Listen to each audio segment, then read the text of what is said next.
Hello and welcome back to Boring Dad Gaming, where today we're going to be playing some more Death Trick Double Blind.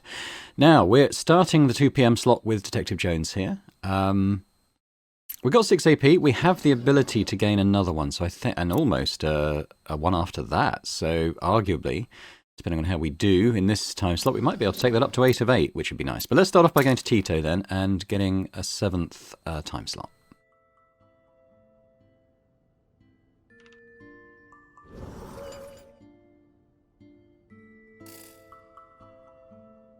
Boom. Okay, so let's head back to the map. So a quick look at our objectives. So we need to collect alibis from Alice, who is not currently available, and Jan, who is also not currently available.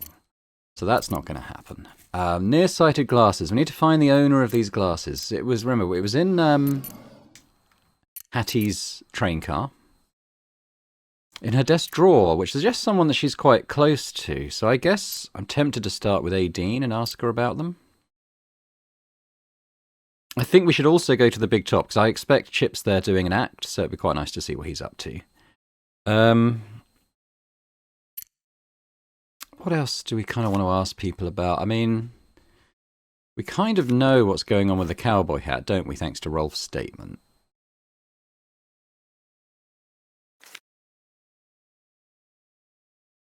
So it's probably Alice that we've not spoken to yet as Jones. I'd quite like to, I mean, maybe we could ask Aideen about the shattered trophy as well. Like if she, she was close to Hattie as we know, maybe she would know who or what might have broken them. Also, Jan possibly, we know she went in there, but she's not currently available to talk to. So let's start with Aideen then. I knock on the door. Aideen rushes to open it. She looks a little surprised to see me. Oh, it's you?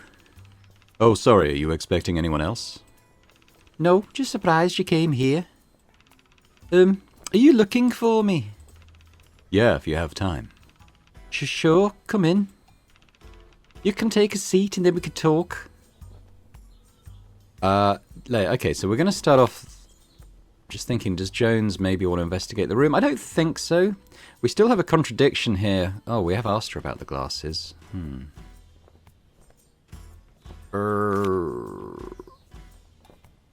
So what kind of contradiction are we looking for? Don't think...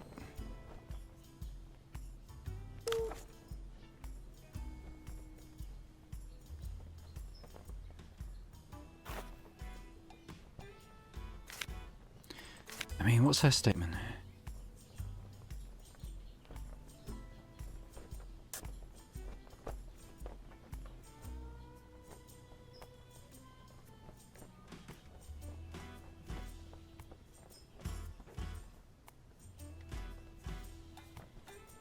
I don't think that's a contradiction.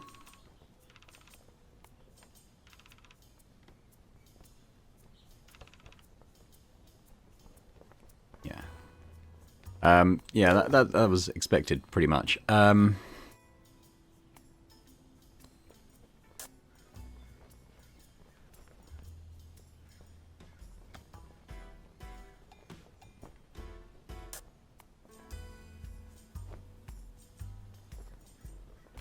Yeah, it's not something we want to ask Aideen about, really, is it? Her contradiction. Yeah,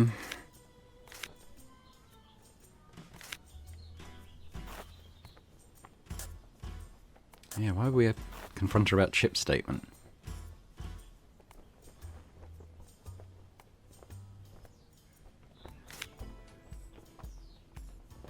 I'm just going to ask her about the trophy, I think, see what she says. Have you been to Hattie's train car since Monday? No, I couldn't. You know her glass trophy, bluish green? Yeah, the star trophy. She got that from the Magician's Society a couple of years ago. Why? It's broken. What? It's broken in pieces. Fell to the ground at some point. But I don't understand. Who could have... Well, it was intact when I saw it last week. There's no way Hattie would have left it that way if she'd seen it. Is it possible that she had a fight in her room before the murder? But it didn't happen in her room. She was in the storage tent. That's why I'm asking. Harder to suss out. And, well, the trains are connected, of course. If something big happened in her car, her neighbours would have heard it if someone was in the room. Who are her neighbours? Hattie lived in train car number 3, Jan and I share train car number 1, and Chip and Echo live in train car number 2. Maybe I'll ask them if they heard anything. Is it possible someone broke it for some reason after her death? Well, her room is usually locked. Only she, Moses, and I have the keys, as far as I know. Well, Jan was also able to get in without the keys. All right, thanks. So useful info. This contradiction, is it just to do with the hat and her statement? Yeah, no, I didn't think so. What did you... We're back to what can I contradict her on? I might pause while I go through... I'm going to have to brute force it, I think, so I don't see anything logically that's leaping out to me. It might be to do with the glasses. I don't know. I will... yeah, as I said, I'll pause here and I'm just going to try a few things and see if I can come up with the right thing. Okay, I'm still not getting it, but I did get an interesting thing on one of the combinations, and I think I need to go and talk to Echo and contradict him with the cowboy hat, potentially. Anything else I actually want to ask Aideen about here? I don't know, I mean, AP is so sparse that I think I need to be a bit more targeted, so I think I'm going to go and talk to somebody else next.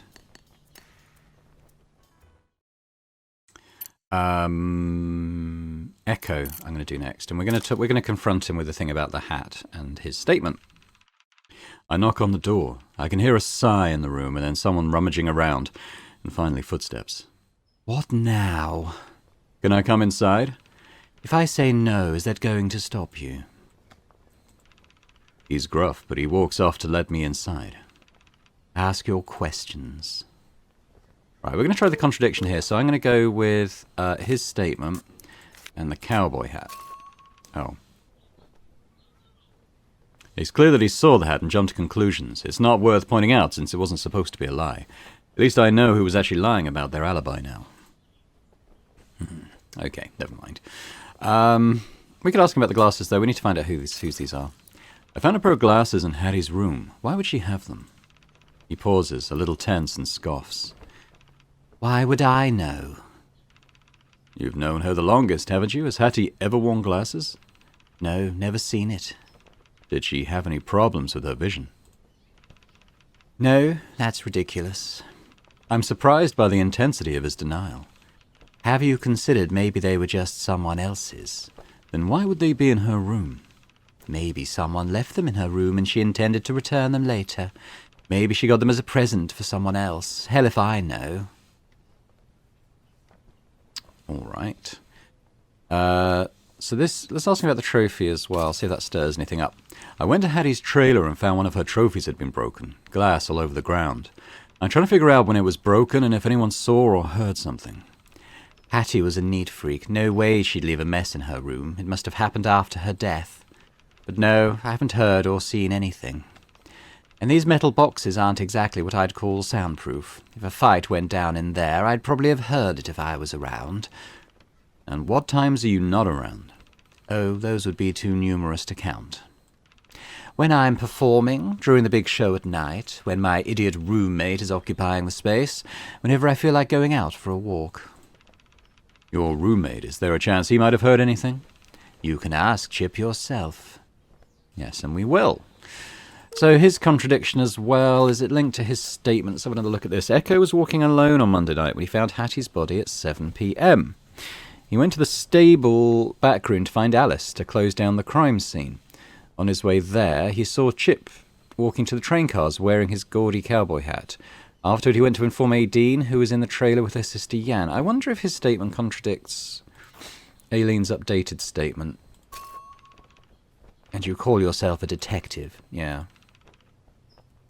I'm going to try prodding a couple more things with his statement, though, and see if there's something I've missed here.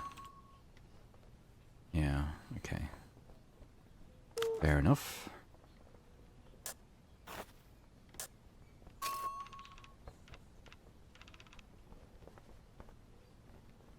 what contradiction have we got here? Again, I'm going to pause and just have a little look and just try and work out what I'm meant to ask here. No, honestly, I'm starting to wonder if it's to do with the alibis I don't have. Like, his mentions Alice, who is someone I don't have yet. And I wonder if Jan and Aidine's might contradict each other, because Aidine was sort of saying that she was, in the trailer with Jan at the time. Although Echo also says that. So, I wonder if this is saying that there's something to come. I don't know. Maybe there's another way to get to it, but there's a lot of combinations to work through. So let's just see if there's anything else I want to ask Echo about. We've done the trophy and the glasses, so I think I might leave now. And maybe we'll go to the big top and... Oh, no, I've done it again! Okay, well, let's look through the stuff. Now that I've clicked it, I might as well look through this room with Jones. A pull-out sofa decorated with about 5 kinds of different prints. There are remnants of an ongoing card game on it, as if someone stopped playing halfway through, but plans on picking it up again later. On top of the sofa are more board game boxes and a new radio. Oh, I've clicked it again.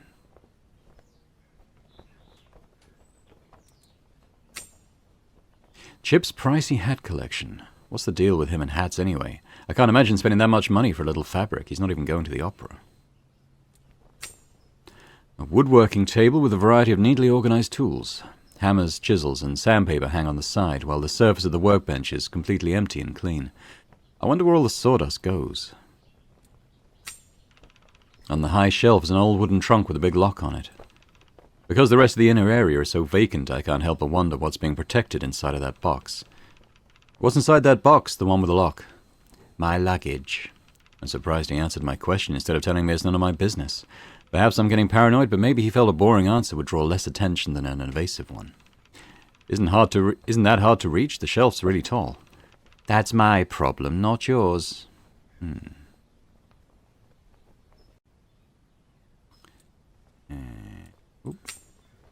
A single solitary shelf atop the wall with a small collection of books. I walk closer to check out the title. Some classic novels, a couple of works by Shakespeare, and even a collection of works by Edgar Allan Poe. Looks like the owner has eclectic taste. There's a curtain installed right in the middle of the train car. It serves as a clear line that divides the two drastically different parts of the room. The far side is bare, minimalistic and tidy, while the near one is an explosion of colour and mess. The layout paints me a pretty clear picture of the owners and how little they probably get along. Oops. Oh, a pull-out sofa decorated with about 5... Oh, no, we've done that one. Done the hats. Oh, we've got a leopard here. A statue of a leopard stalks the entrance with glowing yellow eyes. Even more eye-catching is the crown that's slung on his head. I have no idea why someone would want to put a leopard king in their bedroom or where they even got it from. But somehow it fits the aesthetics of this half of the train car. Clearly the owner has a taste for prints and for chaos. Okay, well, we'll leave that. It's a shame I used the AP up, but let's go back. We got 3 left, so let's go to the big top. Let's see what Chip's up to. The show hasn't started in the big top yet, no lights or music, but the main performer is already in the ring. Chip is standing right on the edge of the ring, one leg casually raised atop the railing, chatting with people seated on the front row. He's not wearing the ridiculous floppy high hat from before. Instead, he's wearing a round, short-brimmed top hat. Whoever he's speaking to is facing away from me, so I can't hear what they're saying, but he seems to be listening intently before jumping in. So you guys are tourists? Where from? Springfield, Illinois. Love it. We toured there once or twice. Oh, ye saw us perform there, and you came back for another show. I'm honoured. Springfield. Horseshoe sandwiches, right. I love that stuff. Bread, meat, fries, and cheese. Sign me up. Like, come on, can you find one person in America who would hate that? Immediate treason. Joking, just joking, but seriously, love something you have to eat with your hands and it gets everywhere. Me? Oh, name's Chip. What do I do? Come on, can't you tell from the outfit? Well, you'll see. As they talk, a stage manager approaches from behind the stage and whispers something to him. Speaking of which, show's about to start. He walks into the centre circle and waves to everyone. All right, lights, music. Here we go. Hey everyone, welcome to Morgan's Travelling Circus. I'm your clown and your temporary ringmaster, Chip. And I'm going to perform some juggling for you. But first, what do you think I'll be juggling? Balls? Good answer, but no, too easy. Bowling pins. Bowl. The crowd erupts in laughter. Another good guess, but those are just juggling clubs, and no. Fire sticks. He fake shudders. No, I leave that to our resident fire whisperer, A. Dean, who, by the way, has a great fire show for you coming up in the next hour. Stick around for that one. Back to the topic. No, it's not fire sticks. Hint, you could see it right now. Everyone starts scanning the stage, but a prop is nowhere to be found. Chip dips his head, making his top hat fall right into his hands. Some in the crowd have already started to catch up and cheer. That's right, hats. Within one beat, he stretches his hands and spins the hat. It rotates in midair before Chip catches it, flicks his wrist and lifts his arm. The hat performs several flips down his arm and lands back on his head. The crowd cheers at his showmanship. He throws his first hat round his legs with crossed arms behind his back. Keeping in the air, spin it on one finger like a plate. And with two arms outstretched, he rolls it down his arm from left to right on its brim and from right to left on its crown, all to the beat of the music. More hats! He whistles and two more hats are thrown into the ring. With the first hat still flying in the air, he catches both new ones with his hands, holding all three up. The new top hats are blue and white, to go along with his initial red one. As he juggles, Chip encourages the audience to make a game out of which one is going to end up on his head next. Red! No, blue! They both sigh when Chip stretches his neck to catch the white one on his head. He then collects the other two and stacks them on top of one another. Now, we're gonna introduce one last component to this act. Another hat? Good idea, but no. Introducing the giant unicycle. True to his word, one of the workers rolls in a tall unicycle and props it up beside him. It is indeed taller than Chip, at least 6 feet tall. Now, I know what you must be thinking. How do you even get on this thing? He grabs the unicycle with one hand and looks at it skeptically. The crowd laughs. He tries to lift one foot up to step on one of the pedals, but that's obviously too tall. Actually, the trick is the first step is on the wheel. He gets onto the unicycle to the thunderous applause, but immediately slips and gets back down. Oops, you didn't say that. Let's try it again. Finally, he gets on the tall saddle and starts moving. No, flailing about. Now that he's seated, he's floating at 9 or 10 feet tall. Everyone has to crane their necks to see him. It seems like he's almost falling off, but barely holding on. He goes around the ring, and everywhere he approaches, the crowd erupts, scared he'll be falling onto their section of the seats. But somehow, through all of the struggling, the 3 layers of hats never fell off. Finally, he seems to have found his balance and starts wheeling back and forth in one stop. He takes the 3 hats back into his hands. To the disbelief of the audience, Chip starts juggling them while he's riding the unicycle around the ring. Now, actually, the hardest part of this is getting off the unicycle, which I'm running you right now will not be graceful. With oohs and ahs from the crowd, he stands up straighter, rising on his tiptoes. He falls right off the unicycle, rolling on the ground. Everyone laughs, but then he springs up and catches all 3 hats before they hit the ground. The screams and the applause almost blow the roof off the tent. Thank you, thank you, thank you. That's all I have for you now. Stay tuned for the next show. I walk over, intending to stop him and talk to him before he goes backstage, but he doesn't leave. Rather, he walks straight up to me. Mr. Detective, enjoyed the show? Of course. I'm not here for that, though. I have some questions for you. Alright, so let's ask him specifically about the... Although it doesn't look like he needs glasses, does it? But let's ask him about them. He might know who they belong to. Have you seen this pair of glasses before? Huh? No, I haven't. And I would remember. Who wears glasses in the circus? I mean, among the main... Oh, who wears glasses in the circus? I mean, among the main cast of performers. No one? Well, unless you count Moses. Where did you get them? It's a long story. Okay, that didn't use an AP, maybe because it wasn't very useful information. Let's ask about the trophy. Ah, that stirred something. You live right next to Hattie's room, right? Uh-huh. Have you heard anything weird recently from inside her train? Recently? Any time after Monday. Why? What? Why would there be? Has anyone heard anything? Is it haunted? Did you hear anything that sounded like fighting or things breaking? What broke? One of her trophies, I think. Are you sure it didn't already break before her death? We live on a train, you know, it moves. Things roll and fall off tables and shelves all the time. She didn't sound like the sort of person to leave glass shards lying on the floor. Yeah, that's fair. Well, I haven't seen or heard anything. Maybe ask Echo. He said he didn't hear anything either. Oh, that's interesting.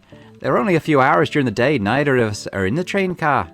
Earlier in the morning, before lunch, when we both have performances scheduled, or at night, during the big show. Maybe it happened during one of those times. Maybe. Do you have the same schedule every day? Pretty much. It's different this week because we all have to fill for Hattie's slots, but a day-to-day schedule is pretty much the same. Okay, interesting. We don't have a live contradiction for him at the moment.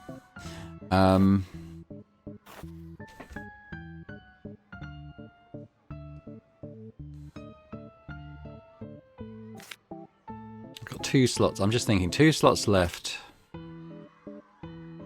I might want to save those and go see someone else.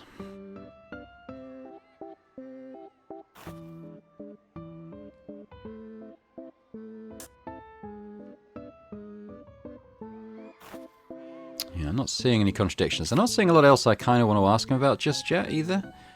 Alright, so let's not look at the big top. Let's do the map instead, and not use up a time slot we don't need to. I don't suppose I've got any APs now. Okay, so in terms of we could ask Morgan about the glasses, Moses, because... or Rolf, maybe.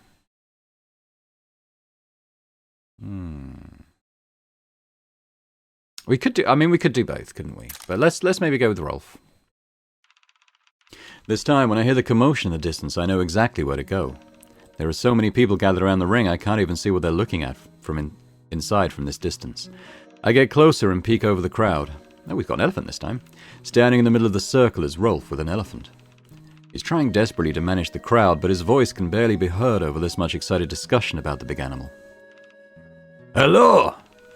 Wow, he's so big! Hello? Look at his ears! And his legs, they must be as wide as a tree trunk. Ahem. His name is Bitsy. Bitsy swings his trunk around in response to hearing his name, and the crowd unanimously gasps in awe. He's so big. Now, who wants to touch him? Me! Me! Can I? I promise to be real gentle. He smiles at the girl. Promise? Promise! Alright, come on. Ignoring the disappointed groans from the other volunteers, he lifts the rope to let her enter from below. After she passes the rope barrier, the girl straightens up and runs forward. True to her word, she gently puts her palms on the legs of the elephant, the only part she can reach. Wow! It feels crinkly, but soft like Grandma's hands. The crowd laughs, but Rolf nods seriously. It's not hot right now, but in summer he loves to take mud baths. It helps to protect his skin from the sun. Do you want to touch his trunk? Heard that before. The girl nods faster than I can blink. Rolf takes her by the hand and guides her to the front of the elephant. Gently, remember? She brushes her fingers against the trunk carefully. Bitsy looks at her with wise, calm eyes and raises his trunk into the air. The girl sighs disappointedly. But then Bitsy uses his trunk to pat her head. The girl giggles.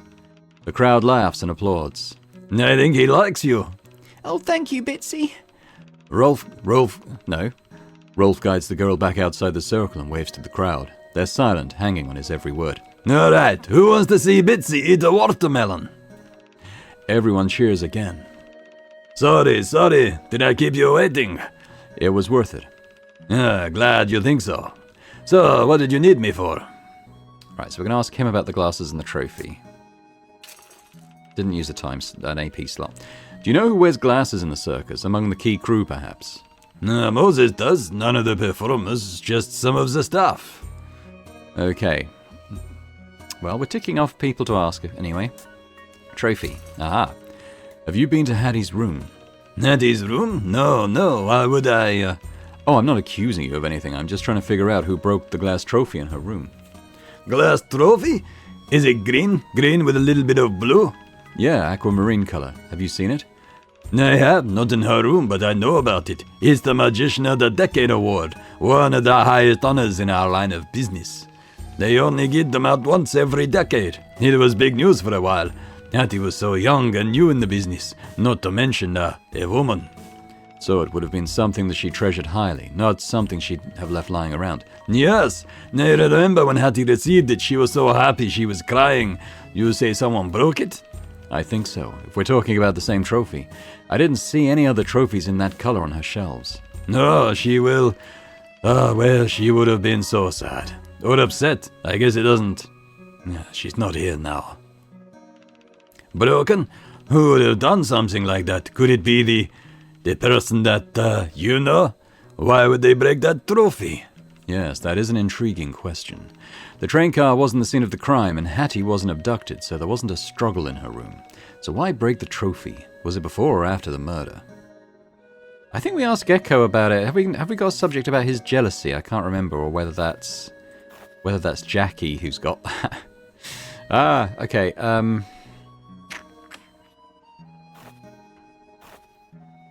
Okay.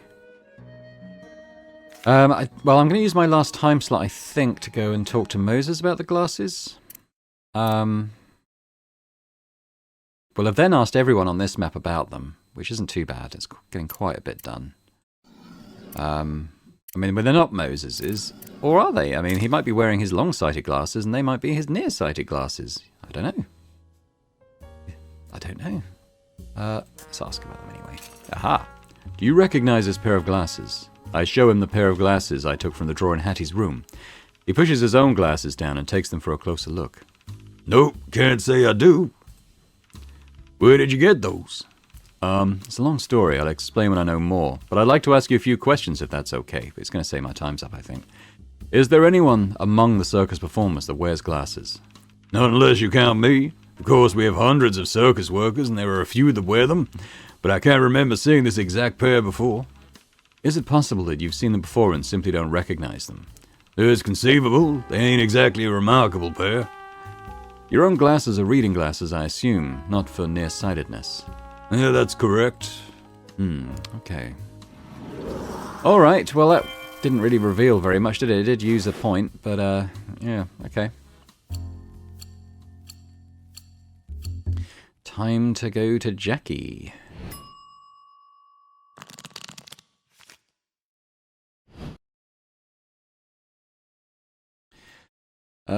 3 p.m. now. How much XP do we have? Find Hattie's apprentice, and is that it? That's all we've got on.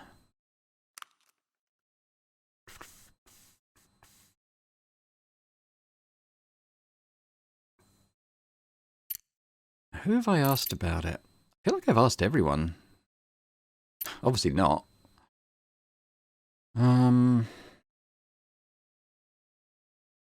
Maybe we work round everyone and just try to ask that particular question. It wouldn't be Rolf, would it? Maybe we should ask Chip. As I approach the train car, I can hear the faint sound of music coming through the door. It's someone playing the harmonica. It's some quaint folk tune that's vaguely familiar. I could be mixing it up with something else. I tap on the door. Hello? The harmonica stops and someone answers me a little breathily. Yeah? Come in. Oh, he's gone scouse now. Chip, guess he was playing the harmonica, is lying upside down on the pull-out couch. He raises his head from the ground to look up, down at me. Hey, welcome. Sorry about my pose. Even though he says that, he makes no effort to get up. Why are you... were you playing the harmonica? Yes, I can answer both questions at once. I play the harmonica upside down because it helps to train me for better breathing. You know how opera singers practice singing sitting down so that their voice projects better when they're standing and making full use of their lungs? Same idea. Okay. You want to hear it? Of course. He gives me an upside down bow, a half sit up from his angle, and puts the harmonica to his lips. He closes his eyes, moves his arms, and the semi-familiar tune I heard outside plays again. His feet are tapping with a simple rhythm against the wall. With both hands covering the harmonica, he adjusts his angle by wiggling on the couch like a colourful worm. It's a funny sight to behold, but even from this ridiculous angle, he's focused and immersed in his playing. He plays, hands opening and closing, emoting as if he were performing for a sold-out show. At times, when the music calls for vibrato, he even oscillates his head hanging off the sofa, sliding more and more off of it. Just as I'm about to worry he's going to fall off the couch, he finishes the song triumphantly and takes one deep breath. Okay, there. Well, I'm not out of breath yet, but my arms are kind of sore, and my neck. Instead of pulling himself back on the ground, he kicks the wall and pushes himself straight off the couch and onto the carpet. He rolls back onto his knees and pops up from the ground, raising his arms to receive imaginary applause. Thank you, thank you. You're good. Where did you learn to play? One of the old workers here at the circus. He's retired now, but he shows me the ropes. That song sounds familiar. What's its name? No clue. I travel all around. Sometimes when I hear people singing or playing in bars, I try to play it. Maybe that's where you heard it from too. I only remember it in my head. You heard it once and you remember? I have a good memory for melodies, lyrics, that sort of thing. I'm the tune master here. Tunester. Tuna. Never mind, I don't know what I'm talking about anymore. What did you come here for? Did you have any questions for me? Sure. Secret Apprentice. Let's ask him about it. Did you know that Hattie had an apprentice? Apprentice? Who? I don't know. This is the first time I've heard something like that. Hattie's only a few years into her career. What's she doing taking on apprentices? She's got decades left in her career. Makes no sense. Okay. We could ask him directly about the jealousy. Is it true that Hattie took your position as ringmaster? He narrows his eyes. Did Pinocchio tell you that? I bet he's trying to make up a story about how I hated Hattie, right? You don't need to confirm it. I just know. I mean, it's true that I was ringmaster before Hattie, but it's not like I hated giving up the job. Really? You know, I've been doing it for a few years. All the crowds cheering and stuff had gotten so boring. Pfft. So, naturally, when a replacement came along, I jumped at the chance to dump it on somebody else. Yeah, that didn't sound fake at all. Okay, so I hated it a little bit. Sorry if this is a stupid question, but what does a ringmaster do anyway? We've been talking about this for a while, but I don't really know much about it. Why doesn't Moses do it? I thought he was the owner. Ringmaster just means I'll be running the show in front of the scenes. Like if the circus is a sheep farm, Moses is the farmer, and I'm the dog that herds them around. And I take it I'm the sheep in this metaphor. See, you got it. So as you know, I was the ringmaster for a bit, and it went pretty well. I can see him waver for a bit. Eventually he sighs, his whole body sagging. But then Hattie got here. She was good. Very good. And she's pretty too. And a woman. The best female magician alive, maybe ever. The Amazing Hattie. And well, a clown knows when the joke has stopped working. Who looks outside, dreams. Who looks inside, awakes. So yeah, I said she should do it. What else could I have done? Oh, he's gone scouse now. To be really honest, I got a little mad for a while. But hey, life's unfair. I got over it eventually. And on the bright side, I'm sure Hattie had some big shoes to fill. Some big red clown shoes. Get it? Sorry, just trying to lighten the mood. Okay. He was the one that brought this up, so I don't need to ask him about that again. Does he know anything about the thing?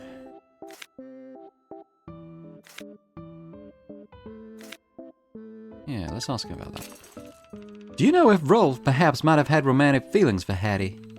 For who? If he'd been drinking when I asked that question, he would have spit it in my face. Hattie. He pauses and covers his mouth with his hand. I hear quiet giggles coming from behind his hand until it evolves into uncontrollable laughter. Rolf and Hattie? That's the funniest thing I've ever heard. No, where could you have possibly gotten that idea? He suggested it, actually. No way, you must have gotten it wrong. Why is it so hard to believe that a young man might have harbored feelings of affection for a beautiful woman he works with all the time? But it's Rolf, and it's Hattie. Fine, you won't get it unless you know them, but trust me, I know this kind of thing. Rolf was not, in any way, in love with Hattie. How can you be so sure? Has he told you anything? Do you sit around and gossip about girls? No, I mean, we do talk about women sometimes. Mostly me, to be honest. And in a respectful manner, but not about this. I'm making this worse, but trust me on this.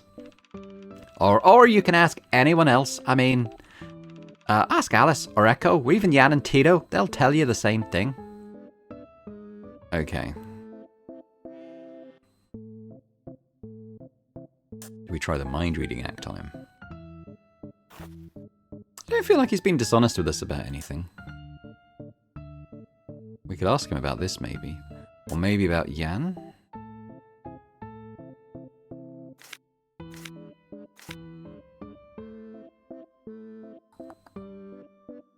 Let's ask him about this first. Ah, okay, okay, fine. I forgot that she asked me not to tell anyone. Right, in that case, let's do young prankster. Has Jan ever pulled a prank on you? Of course she has. What does she do with you? He scrunches his face together as if tasting something sour and recalls with a fake, heavy voice. It was a lovely summer night. The smell of roses filled the air, and a light, cool breeze gently flowed over everyone's skin. Get to the point.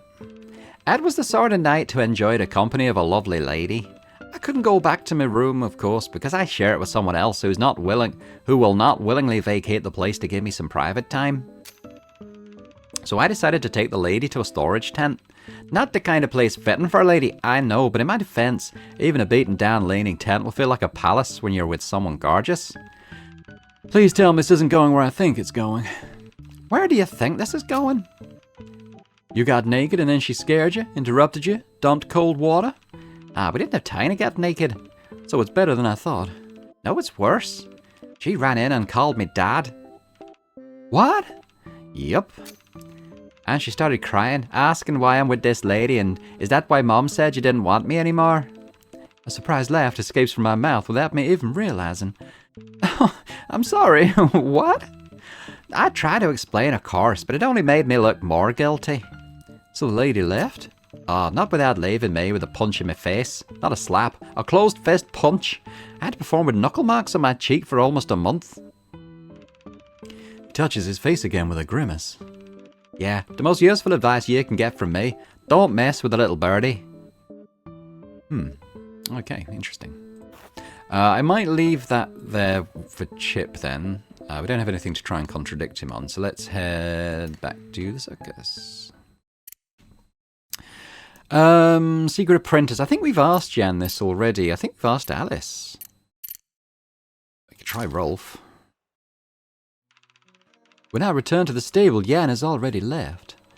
Moving right beside the stable stalls is Rolf, carrying a bucket and moving towards the tent in the distance. Hey! Oh, hi, nice to see you again. What's in the bucket?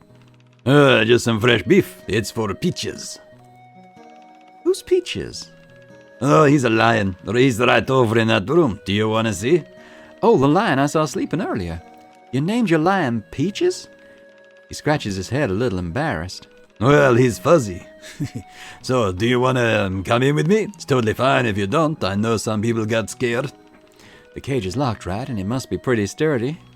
Peaches seemed nice enough when we disrupted his peaceful slumber earlier. He'll be fine with me, right? Yes, of course. He's very social. Loves to meet people. And he'll be happy to have food. Fine, I'll go with you. I walk with Rolf into the storage tent again. Hey, Peaches, how are you doing?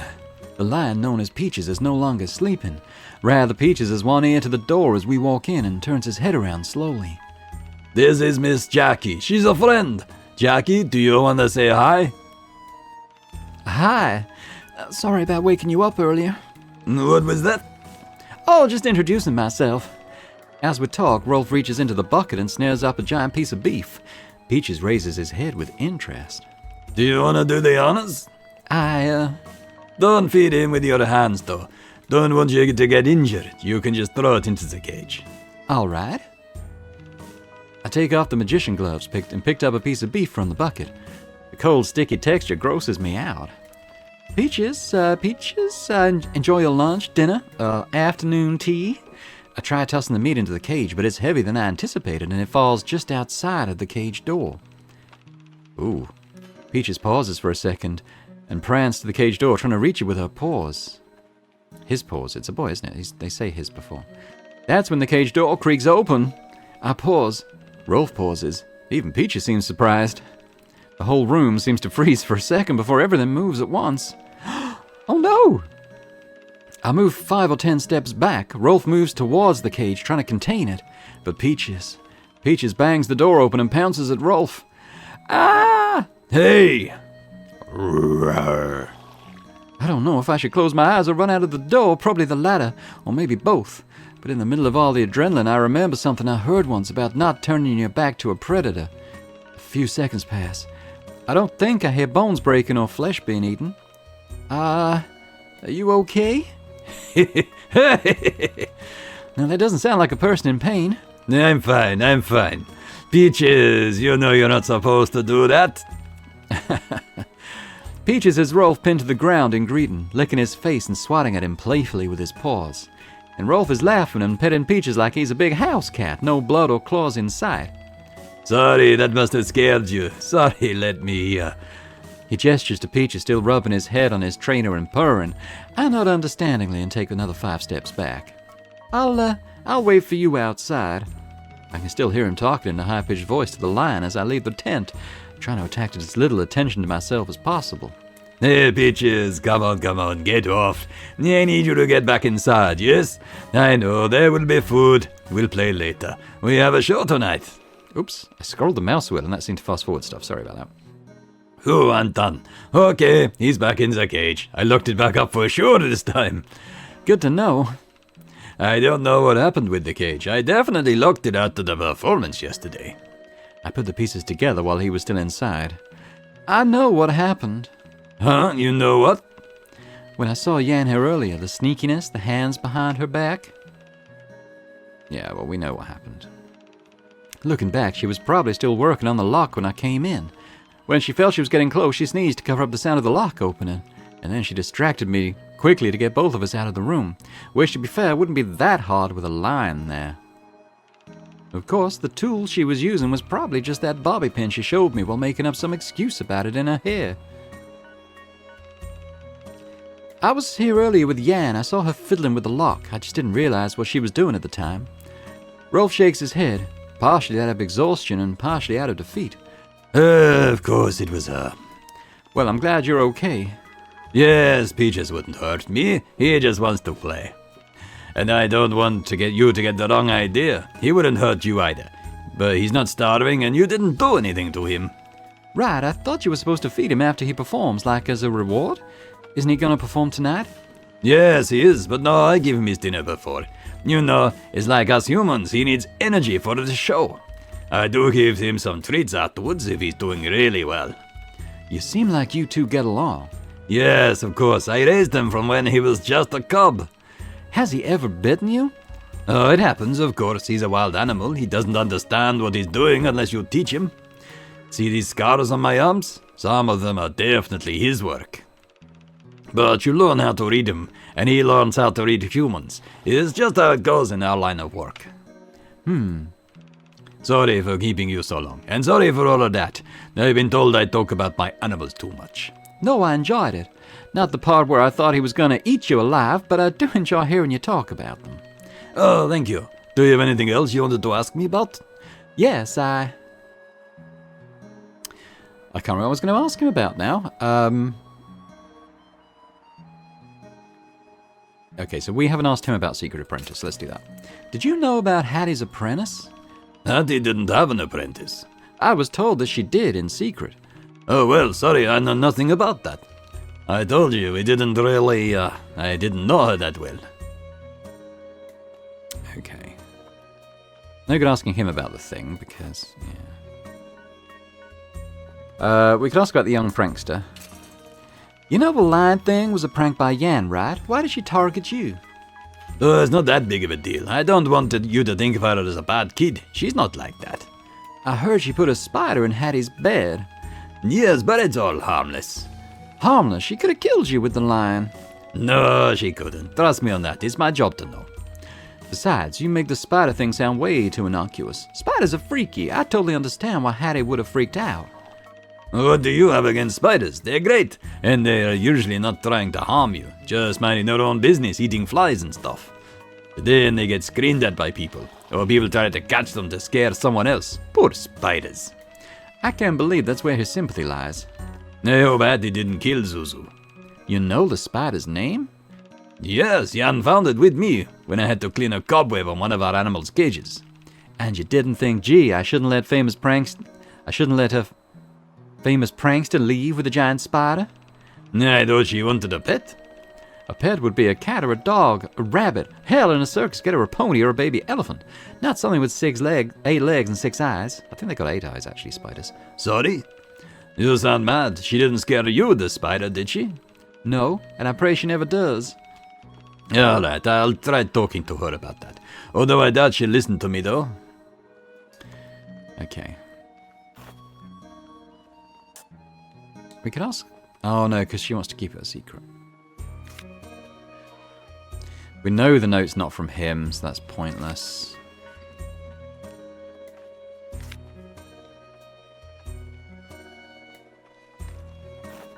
I'm gonna move to a second location. Third location. Okay, so Alice is still backstage. We need to go in there and have a look at her sketchbook, but it seems pointless right now.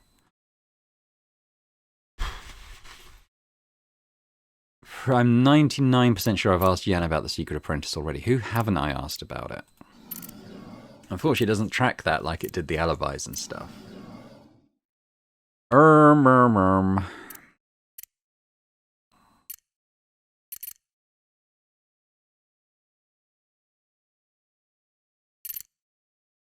We could try going in the train car.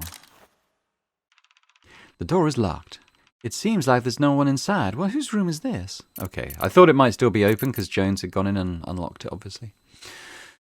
Okay, so let's think about what we want to find out more about.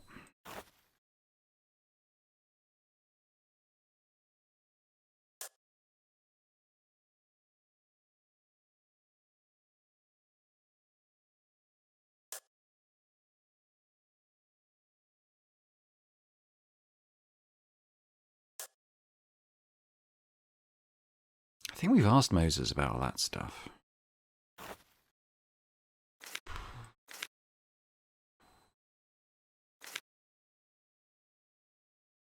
Alright, let's go back to Alice and see if there's anything else we want to ask her about.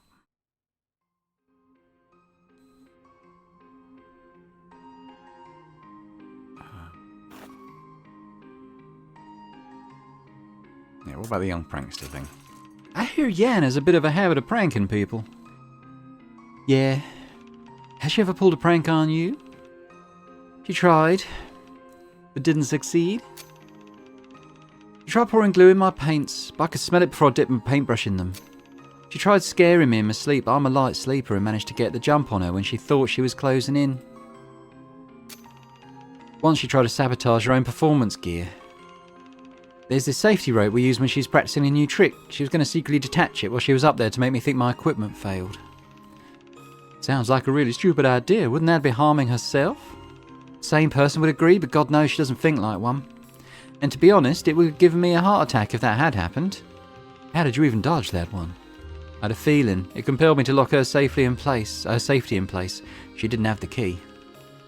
Wow, how do you do it? Same as any other lock. No, how do you keep thwarting her plans? Do you have a secret informer? I don't know. Sometimes I guess I just feel it coming. She's standing around watching when she's really not supposed to. She's up to something. Sounds easy, but keeping your guard up must be exhausting. It's alright. I'm good at it, I guess. And she hasn't tried anything else since? I guess when Hattie came, she found a new target. Oh. Oh, we know about the spider.